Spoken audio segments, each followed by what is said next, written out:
Oh my God.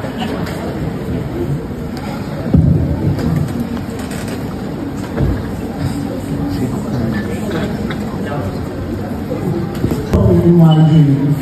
I'd like also to share this award to all the Filipinos who are not only in the Middle East but all over the world, who will sacrifice also and suffer a lot in life to leave their family just to make a living here in another country. And this award is for the Filipino people, the overseas Filipino people. I think you're the real global Filipino icon in the world. Thank you.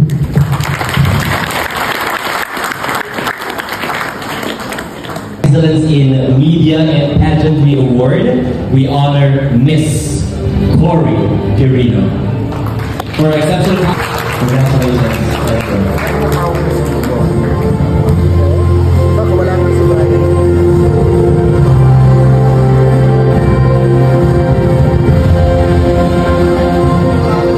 Here to accept the award on her behalf. Let's give a big. That's the verse that made me stand here today.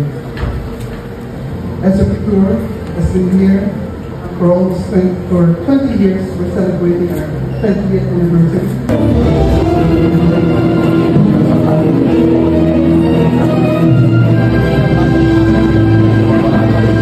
Na may malaking kontribusyon sa ating komunidad na pwede na natin masabi with influence to our community. Akalain mo yun? Yung isang Rachel Dubai na nagsasabi lang sa vlog na, tara, kain tayo, tara, gala tayo. Nandito na sa inyong harapan at tumatanggap ng isang malaking parangal. Sabi nga nila, malayo na, pero malayo pa, malayo pa. Tuloy-tuloy lang, pasasaan ba sa tagumpay din ang punta nating lahat. Mabuhay tayong lahat, mabuhay tayong mga global Filipino icon. Muli, mapagpalang gabi po sa inyong lahat at maraming salamat po. To push the boundaries of creativity and strive, the excellence in every. I just want to thank you. On behalf of my colleagues, fellow judges, when we were asked to judge, there were several questions.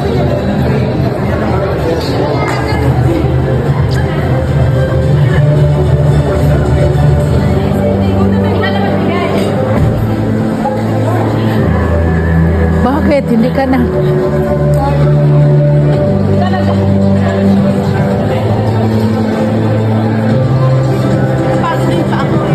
Ano yan siya? Thank you. Thanks so much, Anna. Congratulations. Let's get started tonight. We're going to dance for male star tonight in a bit. We're going to continue on with our sincerest appreciation. Scholarship programs. First and foremost, I would like to thank God for this amazing journey. Thank you to my family and friends, to my loved ones, and all to my associates. And of course, I'd like to thank the Global Filipino Magazine for organizing such an amazing and inspiring event like the Global Filipino Icon Awards. This award and recognition gives a validation and for my almost 2 decades in the industry. With my perseverance and hard work, I'm so honored to receive this award. Most of all, I'd like to dedicate this award to my mom. Mom, this is for you. I love you so much. Mabuhay ang Pilipino, mabuhay ang Global Filipino Icon Award, mabuhay ang Pilipinas.